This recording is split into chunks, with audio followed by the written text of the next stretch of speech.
ഇത് ചെറിയ കാന്താരിയാണ്. കാന്താരിയുടെ കുരുടിപ്പ് മാറി ഞാൻ കൊടുത്ത വളം പ്രയോജനപ്പെട്ട്, അതായത് കുരുടിപ്പ് മാറി, കാന്താരിയുടെ കുരുടിപ്പ് മാറി. അതുപോലെ തന്നെ ഈ ചീര, ഇത് പച്ചച്ചീരയാണ്, അതിൻ്റെ എല്ലാം കുരുടിപ്പും മറ്റുള്ള കീടബാധയൊക്കെ മാറി. നേരത്തെ നല്ലവണ്ണം കുരുടിച്ചിരുന്നതാണ്, ഇതെല്ലാം മാറി വരുന്നത്. ഇപ്പോൾ 2 പ്രാവശ്യമാണ് കൊടുത്തത്. ഒരു 3 പ്രാവശ്യം കൊടുക്കുമ്പോൾ ക്ലിയർ ആവും. 3 പ്രാവശ്യം എന്ന് പറയുമ്പോൾ അത് 3 ആഴ്ചയായിട്ടാണ് കൊടുക്കുന്നത്, അല്ല ഒറ്റ ദിവസം അടുപ്പിച്ചല്ല. അതായത് ഒരു വളമല്ല, 3 മരുന്നായിട്ടും ഒരു വളമായിട്ടും കൊടുക്കണം. 4 എണ്ണം 3 ദിവസം കൂടുമ്പം ഇത് കൊടുക്കണം. അതുകൊണ്ട് എല്ലാത്തിൻ്റെയും ഇത് പുതിനയൊക്കെ നല്ലവണ്ണം ക്ലിയറായിട്ട് വന്ന്, കുരുടിപ്പ് കേടോ ഒന്നുമില്ല. ഇതും മുരടിച്ച് ചെയ്യുന്ന കീരയാണ്, നല്ല രീതിയിൽ വന്ന് പുതിന.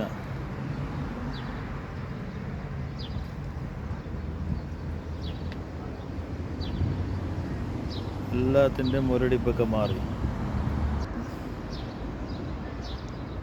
ഇതിനും വളം കൊടുത്താണ്, അതുപോലെ ചെയ്തതാണ്.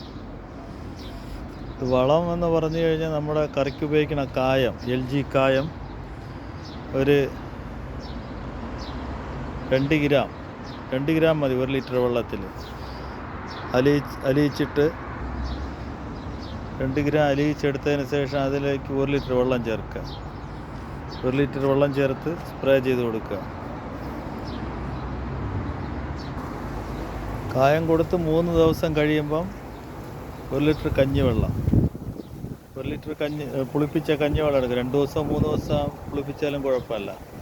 ആ കഞ്ഞിവെള്ളം എടുത്തതിന് ശേഷം അതിനകത്ത് 1 ലിറ്റർ കൂടെ ചേർക്കുക. 2 ലിറ്റർ ആക്കിയിട്ട് ഒരു 50 ml വിനീഗർ കൂടെ അതിൽ ചേർക്കുക, മിക്സ് ചെയ്യുക. വിനീഗർ കൂടെ മിക്സ് ചെയ്ത് 3 ദിവസം കഴിഞ്ഞിട്ട് അടിച്ചു കൊടുക്കുക.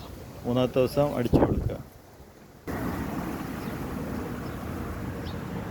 ഇതിനും ആ മരുന്ന് അടിച്ചു കൊടുക്കുകയാണ്. 3-ാമത്തെ ദിവസം അടിച്ചതിന് ശേഷം അടുത്ത 3 ദിവസം കഴിയുന്ന സമയത്ത് എന്ത് ചെയ്യണം? ഫിഷ് അമിനോ ആസിഡ് എന്നൊക്കെ പറയുമ്പോൾ പേര് കേൾക്കുമ്പോൾ വിചാരിക്കും എന്തോ വലിയ സാധനമാണ്, അത്ഭുതപ്പെട്ട സാധനമാണ്. നമ്മുടെ മീൻ കഴുകുന്ന വെള്ളം എടുത്ത് വെച്ചിട്ട് അതിനകത്ത് കുറച്ച് ശർക്കര ഇട്ട് വെച്ചിരുന്നാൽ മതി. 7 ദിവസം കഴിയുമ്പം അതിൻ്റെ സ്മെല്ലോ ഒന്നുമില്ലാതെ നല്ലൊരു സ്മെല്ലായിരിക്കും. ആ സമയത്ത് അതിൻ്റെ 5 മില്ലി 1 ലിറ്റർ വെള്ളത്തിൽ മിക്സ് ചെയ്ത് അടിച്ചു കൊടുക്കണമെന്നേ ഉള്ളൂ. അപ്പോൾ 3-ാമതായിട്ട് അത് അടിച്ചു കൊടുക്കുക. അത് 3-ാമതായിട്ട് അടിച്ചതിന് ശേഷം പിന്നെ നമ്മൾ പറമ്പിലുള്ള പച്ചില തന്നെ വെള്ളത്തിൽ വെട്ടിയിട്ട് വെച്ചിട്ട് അതിൽ നിന്ന് 1 ലിറ്റർ വെള്ളം എടുക്കുക. അതിൽ കൂടെ 1 ലിറ്റർ വെള്ളം കൂടെ മിക്സ് ചെയ്ത് 2 ആക്കിയിട്ട് 4-ാമത്തെ വളമായിട്ട് സ്പ്രേ ചെയ്ത് വെക്കും. ഇതെല്ലാം 3 ദിവസം കഴിഞ്ഞ് 3 ദിവസം ഒരിക്കൽ അടിച്ചു കൊടുത്താൽ മതി. ഇപ്പോൾ 3 ദിവസം കൂടുമ്പോൾ ഈ ഓരോ വളങ്ങൾ അടിച്ചു കൊടുത്തു കഴിഞ്ഞാൽ ഇതിൻ്റെ മുരടിപ്പ്, കുരുടിപ്പ് എല്ലാം, വഴുതന, പച്ചമുളക്, ചീര, എല്ലാത്തിൻ്റെയും കുരുടിപ്പ് എല്ലാം മാറിക്കിട്ടും. പിന്നെ മൂട്ടിൽ ചാണകപ്പൊടിയ, പിന്നെ ഇത് വേണമെങ്കിൽ ഈ വെള്ളം തന്നെ, ഈ പച്ചില അഴുകിയ വെള്ളം ഉണ്ടെങ്കിൽ അത് തന്നെ ഒഴിച്ചു കൊടുക്കാം. പിന്നെ ലേശം 1 ലിറ്റർ വെള്ളത്തിന് 1 ഗ്രാം യൂറിയ എന്ന അനുപാതത്തിൽ നേർപ്പിച്ച് അതിൽ കൂടെ ചേർത്ത് കൊടുത്താൽ കുറച്ചും കൂടി ബെറ്റർ ആയിരിക്കും. പെട്ടെന്ന് തന്നെ ഈ വളമെല്ലാം വലിച്ചെടുക്കും. ഇതിപ്പോൾ എൻ്റെ മുളകെല്ലാം നല്ല ക്ലിയറായി. ഇത് നാടൻ പച്ചമുളകാണ്. ഞങ്ങളിത് ബഹറിലാണ്, ഭയങ്കര ചൂടാണ്. ഇപ്പം തന്നെ 42 ഡിഗ്രി വരെ ചൂടുള്ള സമയമാണ്.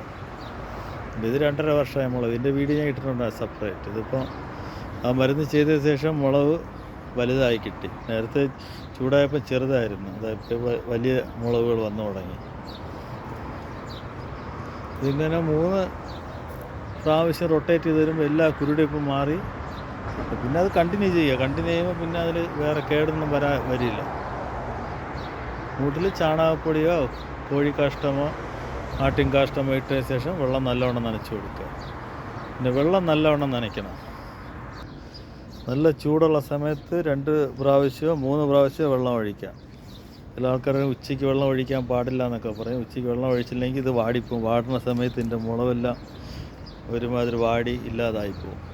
അപ്പോൾ അങ്ങനെയൊന്നും നോക്കരുത്. ചൂടുണ്ടെന്നുണ്ടെന്നുണ്ടെങ്കിൽ നമുക്കറിയാൻ പറ്റും, വാടി നിൽക്കും. ആ സമയത്ത് വാടുന്നതിന് മുമ്പ് തന്നെ. അപ്പോൾ നമുക്കറിയാമല്ലോ കാലാവസ്ഥയുടെ ഉദ്ദേശം അറിയാൻ പറ്റും. ചൂട് കൂടുതലാണെന്ന് കണ്ടു കഴിഞ്ഞാൽ അപ്പം തന്നെ ഇതിന് വെള്ളം അടിച്ചു കൊടുക്കണം. നനവ് നിൽക്കണം. നനവ് നിൽക്കാൻ വേണ്ടി ഞാനിട്ടിരിക്കുന്ന ചകിരിയാണ്. ചകിരി ഇട്ടിട്ട് വെള്ളം അടിച്ചു കൊടുത്തിട്ടുണ്ട്. അല്ലെങ്കിൽ ചപ്പ് ചവറൊക്കെ വാരി മൂട്ടിലിട്ട് അടിക്കണം. അപ്പം നല്ല രീതിയിൽ നനവ് നിൽക്കും. ഇത് നല്ല രീതിയിൽ കുരുടിപ്പുണ്ടായിരുന്നതാണ്. അപ്പം നല്ലവണ്ണം മാറിയിട്ടുണ്ട്. ഇതും അത് തന്നെ. ഇത് മൊത്തം നശിച്ചു പോയതായിരുന്നു. എല്ലാം നന്നായിട്ട് വന്നിട്ടുണ്ട്. 3 റൗണ്ട് ആകുമ്പോൾ നല്ല ക്ലിയർ ആവും. പിന്നെ അത് കണ്ടിന്യൂ അടിച്ചുകൊണ്ടിരിക്കണം. നന്നായിട്ട് നിൽക്കണമെന്ന് പറഞ്ഞ് പിന്നെ ഇതൊന്നും ചെയ്യാതിരുന്നു കഴിഞ്ഞാൽ പെട്ടെന്ന് തന്നെ വീണ്ടും കീടം വരും. പിന്നെ പ്രശ്നമാവും വീണ്ടും. പിന്നെ പറഞ്ഞിട്ട് കാര്യമില്ല. അതുകൊണ്ട് എപ്പോഴും അങ്ങനെ ചെയ്യുക. ഓക്കെ. നിങ്ങൾ വീഡിയോ കണ്ട് ഇഷ്ടപ്പെട്ടിട്ടുണ്ടെങ്കിൽ ലൈക്ക് ചെയ്യുക, ഷെയർ ചെയ്യുക. ഈ വളം ഉണ്ടാക്കണമെന്ന് വലിയ ബുദ്ധിമുട്ടുള്ള പണിയൊന്നുമല്ല. ഈസി ആയിട്ട് ഉണ്ടാക്കിയെടുക്കാനേ ഉള്ളൂ. പറയണേക്കും വിചാരിക്കും വളരെ ബുദ്ധിമുട്ടാണ്. അങ്ങനെയൊന്നുമില്ല. ഈസി ആയിട്ട് ഉണ്ടാക്കാനേ ഉള്ളൂ. നമുക്ക് എത്രയാണ് ആവശ്യമുള്ളത് അത് ഉണ്ടാക്കിയെടുക്കുക, ചെയ്യുക. Okay. Thank you for watching.